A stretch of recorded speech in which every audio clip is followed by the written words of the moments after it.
हाँ, तो भाइयों स्वागत है आपका हमारे चैनल हैक योर हेड में। आज हम अपनी साइबर सिक्योरिटी की जर्नी को आगे बढ़ा रहे हैं, जिसमें हम आज एक नए मॉड्यूल पर आ गए जो है हमारे पास साइबर सिक्योरिटी फंडामेंटल्स। मतलब हम इसमें जितने भी हमारे पास साइबर सिक्योरिटी में चीज़ें यूज़ होते हैं उन सब के हम फंडामेंटल्स को पढ़ेंगे। तो ध्यान से बने रहे हमारे साथ। तो सबसे पहले आता है हमारे पास understanding threats and threat actors. तो थ्रेट क्या होता है, थ्रेट एक्टर्स क्या होता है, ये सब हम जानेंगे। सबसे पहले बात आती है हमारे पास रिस्क की। Risk, probability of negative event to occur and its impact on something valuable। मतलब कोई भी काम अगर आपको दिख रहा है कि उसका कोई नेगेटिव इवेंट, कोई अगर नेगेटिव इवेंट होने वाला है और उसका इम्पैक्ट हो किसी भी वैल्यूबल थिंग्स पर, आपको मतलब कोई आपके पास वैल्यूबल थिंग है, लाइक आपके पास आपका मोबाइल है और उसके ऊपर कुछ भी एक नेगेटिव इवेंट हो जाए, कोई वायरस वगैरह आ जाए, तो वो एक क्या है, एक रिस्क होता है कि ये चीज़ ना हो जाए काश हमारे साथ। तो वो एक रिस्क होता है। आप जैसे अपनी हेल्थ के लिए भी सोचते होंगे, हेल्थ आपकी हमेशा प्रॉपर रहे, आपकी वैल्यूबल थिंग है हेल्थ। पर अगर कोई भी आपको डिजीज हो जाए, इस चीज़ को आप अगर सोचते हुए हो, तो वो एक इसका रिस्क है कि भाई ये करने से मेरे को ये चीज़ ना हो जाए। तो सेम हमारे पास इसमें होता है। थ्रेट क्या होता है? Something that pose risk to an asset we protecting. In cyber security it can be virus or malware. मतलब थ्रेट क्या होता है, कहते हैं ना भाई धमकी दे दी किसी ने, तो धमकी किस पे देता है? आपको जिस चीज का रिस्क होता है उसी चीज पर आपको धमकी मिलती है। मतलब आपको लाइक अपने मोबाइल को बिल्कुल बचा के रखना है और उसके ऊपर थ्रेट क्या आ गया कि मैं इसको जो है खत्म कर दूंगा, आपके मोबाइल को, आपका ये डेटा चुरा लूंगा, वो एक आपको एक धमकी मिल गई, वो एक थ्रेट आ गया। पर और उसका आपका रिस्क भी वही चीज था कि मेरे साथ काश ऐसा ना हो जाए कि मेरे सिस्टम में वायरस आ जाए या कुछ आ जाए। तो उस चीज को ही हम बोलते हैं थ्रेट। तो साइबर सिक्योरिटी में ये वायरस और मालवेयर जो होते हैं उन सबको हम थ्रेट बोलते हैं। देन बात आती है थ्रेट एक्टर की। थ्रेट एक्टर मतलब सीधी सी बात है कि जो थ्रेट को करा रहा है। तो सीधी अगर आपको अपने इसमें अगर बात करें अपने साइबर सिक्योरिटी में, तो इसमें क्या होता है, एक हैकर होता है। हैकर क्या कर सकता है, आपके किसी भी जो आपको धमकी मिली है उसको वो एग्जीक्यूट कर सकता है। कोई भी आपको थ्रेट मिला हुआ है, आपको किसी चीज का थ्रेट है, तो उसको लाइक वायरस और मालवेयर को कौन बनाएगा, कौन डालेगा, वो सब कौन करता है? सिर्फ एक हैकर ही करता है। तो a person or group who embed any threat in cybersecurity it can be a hacker। Next आता है हमारे पास वल्नरेबिलिटी। वल्नरेबिलिटी क्या होता है? Any flaw which allow threat to cause harm. Vulnerability होता है भाई एक तरह का रास्ता, समझ लो कि कोई भी एक फ्लो है जिससे जो थ्रेट को अलाउ करेगा हार्म करने के लिए। आपके मोबाइल में आपने देखा होगा वो होते हैं, बहुत सी बार आप डाल लेते हैं कि मास्टर क्लीनर, क्लीनर बूस्टर, मतलब जो होता है ना कि भाई मैं वायरस को खत्म कर दूं इस तरह के। पर असलियत में कभी कभार क्या होता है कि वो ही आपके सिस्टम में वल्नरेबिलिटी को लाने के लिए अलाउ कर देते हैं। मतलब आपने कोई एक एप्लीकेशन डाली, लाइक आपने मोबाइल रिचार्ज की एप्लीकेशन डाली, पर उसने एकदम से अलाउ परमिशंस में मांग लिया आपसे कि आप कैमरा की परमिशन दे दो, आप अपने माइक्रोफोन की परमिशन दे दो, और आपने रैंडमली, आप देखते भी नहीं हो, बिना देखे कर देते हो कि अलाउ अलाउ सब बोल। पर ऐसा नहीं करना चाहिए, क्योंकि आज हो सकता है उससे कोई दिक्कत ना हो, पर उसने एक जो इस आपके मोबाइल रिचार्ज की एप्लीकेशन का जो डेवलपर था, उसको एक रास्ता दे दिया आपके सिस्टम में घुसने का, कि वो आपका जो है सारे कैमरा को भी एक्सेस कर पाए और सारे आपके माइक्रोफोन वगैरह को भी एक्सेस कर पाए। नेक्स्ट आता है आपके पास exploit. When a vulnerability in a system is used for wrong purpose by interacting. कोई भी चीज, कोई भी वल्नरेबिलिटी, अब जैसे आपके सिस्टम में जो वल्नरेबिलिटी क्या आ गई थी कि आपके जो है माइक्रोफोन का एक्सेस मिल गया और कैमरा का एक्सेस मिल गया। बेशक मैं उसको जो है, जो डेवलपर है वो उसको बचा के रखे, वो जस्ट उसने कोई ऑथेंटिकेशन पर्पस के लिए लिया हो, पर यदि वो उसके थ्रू कोई भी ऐसी चीज भेज देता है जिससे हार्म हो सकता है, आपकी सिस्टम को जो है रॉन्ग पर्पस के लिए इस्तेमाल कर सकता है, आपकी जो है प्राइवेट इमेजेस को ले लिया या कुछ कर लिया, तो क्या है वो एक एक्सप्लोइट के थ्रू हो पाएगा। When vulnerability in system is used for wrong purpose by interacting. Vulnerability क्या थी कि आपका जो है ये कैमरा का एक्सेस मिल गया और फिर उसमें आपको जो है एक्सप्लोइट उसके थ्रू भेज दिया उन्होंने, मतलब एक्सप्लोइट से आपका पूरा एक्सेस ले लिया है। देन आता है हमारे पास अटैक सरफेस। अटैक सरफेस क्या होता है? All point on your system और network that can be vulnerable to exploit. देखो आपके सिस्टम में क्या हो गए थे, अभी आपके पास कुछ पॉइंट्स उसको मिल गए, वो आपका स्टोरेज परमिशन नहीं ले सकता, लेकिन आपका कैमरा का परमिशन ले सकता है, वो कैमरा का एक्सेस ले सकता है, और आपका उसका ले सकता है माइक्रोफोन का। पर उसने स्टोरेज की परमिशन मांगी ही नहीं थी। तो अब उसे एक अटैक सरफेस मिल गया कि मैं जो है इसका या तो मैं इसका माइक्रोफोन एक्सेस कर सकता हूँ, और नहीं तो मैं इसका दूसरी चीज हमारी जो थी कैमरा को एक्सेस कर पाऊंगा। तो वही चीज होता है हमारा अटैक सरफेस। कोई भी आपका पॉइंट, कोई भी आपकी जगह जो सिस्टम में, नेटवर्क पर, वो नेटवर्क में या सिस्टम में आपका कोई भी ओपन है, उस तरह से वो वहां से आपको अटैक सरफेस के थ्रू आपको एक्सप्लॉइट भेज सकता है। और इन साइबर सिक्योरिटी ये चीजें होती हैं जब आपका कोई भी पोर्ट ओपन रह जाता है। लाइक अगर हम बात करें कैमरा में, तो कैमरा का भी एक एचटीटीपी पोर्ट होता है जो कि एटी वो ओपन रहता है ऑलमोस्ट। एंड मैक्सिमम लोग जब कैमरा चलाते हैं तो उसमें वो अपने जो डिफॉल्ट क्रेडेंशियल्स होते हैं उनको भी चेंज नहीं करते हैं, जिसकी वजह से उनकी जो अटैक सरफेस है वो बड़ा इजीली उनको पता लग जाता है। नेक्स्ट चीज आती है हमारे पास CIA ट्रायड। ये क्या होता है? Fundamental principle in cyber security that serves as a guiding framework for protecting information and system. It consist of three core elements: confidentiality, integrity and availability. ये क्या फंडामेंटल प्रिंसिपल है आपका साइबर सिक्योरिटी के अंदर, जो कि सर्व करता है as a guiding framework for protecting information and system. आपके सिस्टम को बचाने के लिए, आपके सिस्टम को प्रोटेक्ट करने के लिए, अगर कोई एक चीज आपके पास है, तो वो एक है CIA ट्रायड। और इसमें तीनों की तीनों चीजें ही बहुत जरूरी हैं। अगर आप कहो ना कि आपका एक पूरा एक बहुत अच्छा सिस्टम आपने बनाया, बहुत अच्छा एक सॉफ्टवेयर बनाया है, और उसमें ये तीनों चीजें नहीं है, तो आपका सिस्टम बिल्कुल खराब है वो। करते हैं अभी आपको डीप में एक्सप्लेन। ये देखो आपके पास यहाँ पे तीनों चीजें: कॉन्फिडेंशियलिटी, इंटीग्रिटी और अवेलेबिलिटी। फर्स्ट थिंग आती है हमारे पास कॉन्फिडेंशियलिटी।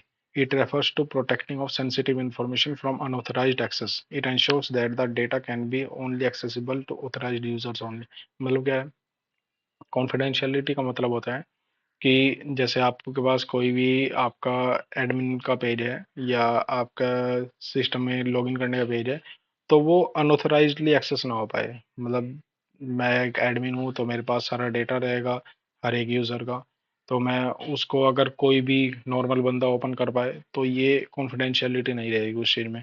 उसमें ऑथराइज्ड यूजर्स ही एक्सेस कर पाए, जो मेरे पास टीम मैनेजमेंट है वही उसको एक्सेस कर पाए, ना कि कोई रैंडम यूज़र वहाँ पे आके यूज़ कर पाए उसको। और ये सब चीज़ें मेनली दिखाई जाती है आपके पास लॉगिन पेज पर, कि आप जो है उसमें जेसन वेब टोकन का यूज़ कर सकते हैं, ताकि आपका जो है कोई भी यहाँ पे जो लॉगिन पेज ओपन होगा तो वो एक टोकन के थ्रू ही होगा, वो उसके बिना नहीं होगा। एंड एनी अदर जितने भी आपके पास पेजेस होंगे वो भी सब ओपन नहीं हो पाएंगे बिना इसके। नेक्स्ट आपके पास आते हैं इंटीग्रिटी। इंटीग्रिटी क्या होता है? Integrity involves maintaining the accuracy, completeness and trustworthiness of data throughout its लाइफ साइकिल। It ensures that information is not modified or tampered with the authorized parties, whether intentionally or accidentally. मतलब क्या होता है भाई? देखो कि आप मान लिया आज आपने जो है होटल बुक किया कोई, और अब से आप 5-6 महीने बाद गए उनके पास कि भाई मैंने ये होटल बुक किया था और मुझे उसकी डिटेल चाहिए। तो अगर उन्होंने मुझे को वो डिटेल दे दी अपने सॉफ्टवेयर के थ्रू, तब तो वो इंटीग्रिटी है उसके अंदर। और अगर उन्होंने कह दिया भाई हमसे जो है ये एक्सीडेंटली मिस हो गया, या जानबूझकर उन्होंने इंटेंशनली मिस किया है, मतलब वो डिलीट किया है अपना सॉफ्टवेयर, तो वो इंटीग्रिटी नहीं है उनके सॉफ्टवेयर में। और सेम चीज़ आप देख लो कि आप अगर गूगल अपनी फोटोज की बात करो, गूगल फोटोज जो आपने रखे हुए हैं, आप उसमें देख रहे होंगे कि आपने अपने 10-10 12-12 साल पहले भी आपने फोटो डाले हुए हैं। तो कभी गूगल ये तो नहीं बोलता आपको कि भाई आपके तो 12 साल पुराना है, सॉरी सर हमारे डेटाबेस तो करप्ट हो गया था, ये है वो है। तो आपको वो उस चीज को तो नहीं शो हुआ हाल तक कि आपको भाई इंटीग्रिटी की इशू आया हो। इंटीग्रिटी का मतलब यही है ना कि आपको हर समय आपको डेटा का जो है अपना कितना भी पुराना हो ना, तो वो चेंज हुआ हो। ये नहीं कि भाई मैंने उसको भेजा था कि मैं तुम्हारा ये काम कर दूंगा, और उधर से मैसेज उसके पास रिसीव हुआ है मैं ये काम नहीं करूंगा। तो उस चीज का बहुत बड़ी दिक्कत हो जाती है। इसलिए इंटीग्रिटी का मतलब यही है कि आपका जो है ट्रस्ट बना के रखती है, और आपकी जो है कोई भी आप डेटा आप भेजोगे, मतलब कोई भी डेटा आपका पास होगा, वो ना तो चेंज होना चाहिए ओवर द टाइम, ना ही उसमें वहां से डिलीट होना चाहिए। और यही चीजें आपने अपने बहुत जगह देखी हैं, आप जानते भी हैं। तो इंटीग्रिटी में आपके पास यही सब चीज़ें हैं। नेक्स्ट आपके पास आता है availability. Availability ensures that authorised users have reliable and timely access to information and resources when needed. Availability का क्या मतलब है? भाई आज मैंने जो है बुकिंग की थी, तो मेरे को वो बुकिंग अब जो चेक करनी है तो मैं कहीं से भी चेक कर पाऊँ उसको, ये नहीं कि मेरे को उसी जगह जाके चेक करनी पड़ेगी। सेम हमारे पास आता है कि अगर मैं अवेलेबिलिटी को चेक करवाऊँ, कोई भी आपका जैसे फोटोज है गूगल फोटोज, ये नहीं कि मैं उसको अपने सिर्फ एक पर्टिकुलर घर से ही चेक कर पाऊंगा कि भाई मेरे को ये गूगल फोटोज ही यहाँ है, तो मैं दूसरी कंट्री में अगर हूँ तो मैं वहाँ पे चेक नहीं कर पाऊंगा। तो मेरे को अवेलेबिलिटी क्या है, मेरे को हर जगह शो होती है, उसको कोई दिक्कत नहीं होती है। अच्छा, आपने एक चीज देखी होगी, अभी कुछ समय पहले एक न्यूज आई थी कि माइक्रोसॉफ्ट के जो है डेटा सेंटर में आग लग गई है। लग जाती है भाई, बहुत बड़ी चीज है ये, कोई वो नहीं है। अच्छा, तो उस समय क्या हुआ, वहां पे भी लोगों का डेटा था, क्या वो उड़ गया? नहीं, इंटीग्रिटी वहां पे थी भाई। इंटीग्रिटी का मतलब यही था ना कि भाई आपका डेटा ओवर द टाइम आपके पास हो। तो उन्होंने क्या किया हुआ है, जो उनके डेटा सेंटर्स हैं उनकी भी पता नहीं कितनी कितनी कॉपी बनाई हुई हैं, ताकि उनका डेटा कहीं पे भी दिक्कत मत करे, सारे डेटा उनका पास एक्सेसिबल हमेशा उनके साथ रहे। वही बात है हमारे पास अवेलेबिलिटी की है कि भले ही वो डेटा वहाँ से रिमूव भी हो गया, पर फिर भी आपको शो हो रहा है बड़े इजीली। नेक्स्ट मेन चीज आती है आपके पास, ये आपका आज का टॉपिक है, that is cyber kill chain. ये क्या होता है? ये 7 स्टेप का प्रोसेस होता है जो डिस्क्राइब करता है different phases involve in successful cyber attack. आपको अगर कोई भी एक साइबर अटैक करना है किसी के ऊपर, तो उसके लिए आपको ये 7 स्टेप से गुजरना होगा। ये डेवलप किया था लोकहेड मार्टिन इन 2011 में, to help security principles better understand threats. ठीक है, तो आपके पास 7 स्टेजेस है इसमें: reconnaissance, weaponisation, delivery, installation, lateral movement, command and control and execution. तो फर्स्ट चीज आती है हमारे पास रिकॉनेसेंस। रिकॉनेसेंस क्या होता है? The attacker gathers information about the target such as networking architecture, vulnerabilities and potential entries. क्या करता है?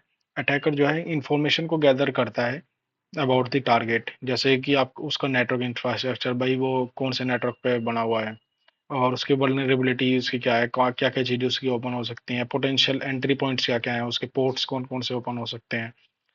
तो ये वही चीज़ है कि अगर आप किसी के घर में अगर किसी को चोरी करनी है, तो ये तो नहीं कि वो जाती है एकदम चोरी कर लेगा, वो पहले आसपास से देखेगा कि कौन कौन से इसकी विंडो ओपन रहती हैं, कौन कौन से इसके डोर्स ओपन रहते हैं, किस किस टाइम ये बंदा कहाँ से कहाँ आ जाता है। तो वो सब चीज़ें आपके पास होती हैं कि आप रिकनेसेंस फेज में उस चीज़ों को ढूंढेंगे। नेक्स्ट आता है आपके पास weaponization. Attacker couples a remote access payload with an exploit into deliverable payload. तो अटैकर क्या करता है, जो रिमोट एक्सेस पेलोड्स होते हैं उन्हें एक्सप्लॉइट के साथ डिलीवरेबल पेलोड बना लेता है। मतलब भाई अगर मेरे को किसी घर में चोरी करनी है, कुछ करना है, मुझे उसके लिए वेपन तो चाहिए हो ना, तो मैं उसके लिए वेपन तैयार करूंगा। वो वेपन क्या करेगा? वेपन भले ही देखो, अगर कहना इंडिया के पास वेपन है, आई थिंक वो S-400 था, पर वो दूसरे देश से मंगाया गया, रशिया से आई थिंक। तो क्या हुआ उसमें कि वो एक रिमोट एक्सेस पेलोड था, पर उसको हमने अपने एक्सप्लोइट के साथ जोड़ कर उसको एक डिलीवरेबल पेलोड बना दिया, ताकि हम उसको वहाँ पर जो है अपने वॉर के अंदर यूज कर पाए।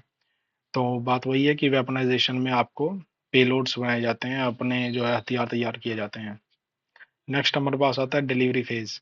तो डिलीवरी फेज का मतलब क्या आता है? Weaponised payload is transmitted to the target often through techniques like phishing, drive by downloads और एक्सप्लोइटिंग वेब एप्लीकेशंस वल्नरेबिलिटीज। मतलब क्या है इसका भाई? जो डिलीवरी आपका फेज है, इसमें है कि जो आपने अभी पेलोड्स बनाए थे, जो आपने हथियार तैयार किए थे, उनको कैसे सामने वाले सिस्टम पर, सामने वाले घर पे आपको कैसे उसको वहाँ पे भेजना है, या कैसे उसको सिस्टम पर डालना है, उसकी डिलीवरी करानी है। तो ये हम फिशिंग अटैक के थ्रू भी करा सकते हैं, या ड्राइव बाय डाउनलोड्स के थ्रू में हम ड्राइव का कोई लिंक भेज देंगे, वहाँ से डाउनलोड कर लेगा, किसी वेब एप्लीकेशन के अंदर वल्नरेबिलिटी के थ्रू उसके अंदर डाल देंगे। ये सब चीज़ें होते हैं हमारे पास डिलीवरी फेज में। नेक्स्ट आता है हमारे पास एक्सप्लोइटेशन। एक्सप्लोइटेशन फेज क्या होता है? The payload is triggered exploiting a vulnerability to execute code on the target system. मतलब अब वो, देखो हमने हथियार, हमने पहले चेक भी कर लिया कि कौन कौन से डोर ओपन है, उसके बाद हमने हथियार भी तैयार कर लिए, देन हथियार हमने डिलीवर भी कर लिए। अब बात आती है कि उसको हम एक्सप्लोइट किस समय करें। भाई मैंने बॉम्ब भेज दिया किसी के घर में, जिसके घर में मेरे को चोरी करनी थी या कुछ भी करना था, उसको मेरे को नष्ट करना था, तो मैं क्या करूंगा, मैं उसको फिर एक्सप्लॉइट भी तो करूंगा ना किसी टाइम। ये तो नहीं कि हर टाइम। अब मैंने सोचा हुआ है कि भाई उसको भी ना पता लगे, यानी कि जिस समय वो उसके ऑफिसर्स ना हो उस समय मैं वो काम करूंगा, ताकि उसको पता ही ना लगे। उसका सिस्टम मुझे पता है कि भाई ये वाला ओपन रहता है इस समय, तो मैं उस समय एक्सप्लोर करूंगा। तो सामने वाले को मेरी लॉक का पता ही नहीं लगेगा कि मैंने कुछ कर भी दिया है वहां पे। तो यही सब चीजें होती हैं। देन नेक्स्ट आता है हमारे पास installation phase. The attacker establish a persistent presence on the compromised system by installing malware और backdoors। इसका मतलब क्या है कि हम जो है आपके पास जब मैंने एक बार एक्सेस ले लिया सिस्टम का एक्सप्लोर डाल के, तो अब ऐसा है भाई, जो सामने वाला बंदा है वो भी तो उसको वहां से निकलने की कोशिश करेगा कि भाई ये मेरे साथ गलत हो गया, मैं यहाँ से जो है इसको हटाऊं कैसे, वो रीसेट करेगा ये वो, मतलब अपनी 100 तरीके लगाएगा। पर मैं क्या करूंगा, मैं उसके अंदर एक ऐसा अपना बैकडोर्स क्रिएट कर दूंगा, ताकि मैं आने वाले समय में मेरे को दोबारा भी आना हो तो मुझे अब पिछले सारे फेज में ना जाना पड़े, ना मुझे रिकनेसेंस करना पड़े, ना मेरे को वेपनाइजेशन करना पड़े, ना मेरे को डिलीवरी फेज करना पड़े। मुझे बस डायरेक्टली अब क्या करूंगा, मैं एक्सप्लोइट ही करूंगा। क्योंकि मैं इंस्टॉलेशन के फेज के थ्रू क्या किया, मैंने अपना वहां पे एक बैकडोर क्रिएट कर लिया। भाई किसी के घर में अगर मेरे को चोरी करनी है, तो मैं उसके ओपन जितने दरवाजे थे उनसे तो मैं चला गया। अब उसको नहीं पता कि एक और दरवाजा वहां पे उन्होंने बंद किया हुआ था, लेकिन मैंने उसको अंदर से ओपन कर दिया। समझ रहे हो? अगर मैंने कोई दरवाजा अंदर से ओपन कर दिया, तो मैं उसमें अब इजीली अंदर जा सकता हूँ। मतलब नेक्स्ट टाइम अगर मेरे को आना है तो मैं उसके थ्रू आऊंगा, जबकि वो मालिक को नहीं पता है कि ये दरवाजा भी ओपन हो सकता है। नेक्स्ट हमारे पास आता है phase command and control. The attacker create a communication channel to remotely control the compromise system. अब क्या होगा कि भाई अगर हम देखें किसी घर में अगर चोरी भी करनी है बंदे को, तो क्या करेगा, वो सबसे पहले वहां पे सब कुछ जो एक्सप्लोइट वगैरह करना था वो कर दिया, अपना बैकडोर भी क्रिएट कर लिया। अब उसने क्या किया, एक हिडन सीसीटीवी कैमरा लगा दिया। अब वो क्या रहा है कि वो रिमोटली अब जो उसको एक्सेस कर पा रहा है अपने घर से भी। तो सेम चीज हमारे पास इसके अंदर है कि अगर मैंने किसी का सिस्टम एक्सेस कर लिया है, तो मैं सिस्टम के अंदर कुछ ऐसी चीजें डाल दूंगा ताकि मेरे को अब जो उसका सिस्टम रिमोटली मेरे पास शो होता रहेगा हमेशा। ताकि अब जब भी मेरे को कुछ भी करना हो, तो मेरे को उसकी जो मॉनिटरिंग है उसकी सारी एक्टिविटी मेरे को हमेशा अब दिखती रहेगी। लास्ट फेज आता है हमारे पास साइबर चेन का। That is actions on objective, यानी कि एग्जीक्यूशन फेज है। The attacker carries out their intended malicious activity such as data exfiltration, system disruption और lateral movement within the network. मतलब क्या है इसका भाई, अगर हमने किसी घर में चोरी छारी करनी थी तो हमने वहां पे सब चीज कर ली। अब क्या आती है मेन बात लास्ट में, खजाना उठाने की। अगर मैं किसी घर में हूँ, मैंने सब मॉनिटरिंग कर ली, कहाँ पे उसने चाबी रखी हुई है, कहाँ उसने सब कुछ रखा हुआ है, तो मैं वहां से अब क्या करूँगा, खजाना लेकर निकलूंगा। और वो खजाना लेकर निकलना ही सबसे बड़ी चीज है, जो आपका लास्ट में आता है एग्जीक्यूशन फेज। तो सिस्टम के अंदर खजाना क्या होता है, डेटा होता है। और यहाँ पे क्या है हमारे पास, यही डाटा एक्सफिल्ट्रेशन। सिस्टम को मुझे डिसरप्ट करना था तो मैं वो भी इससे ही करूंगा। मुझे लेटरल वहां पे थोड़े समय के लिए मूवमेंट करनी थी, तो वो भी मैं इसी के थ्रू करूंगा। ये सब हमारे पास एक्शंस ऑन ऑब्जेक्टिव्स के थ्रू ही आता है। सो आज के लिए इतना ही भाई, फिर मिलते हैं अपनी नेक्स्ट वीडियो में। तब तक के लिए बाय बाय। Thank you.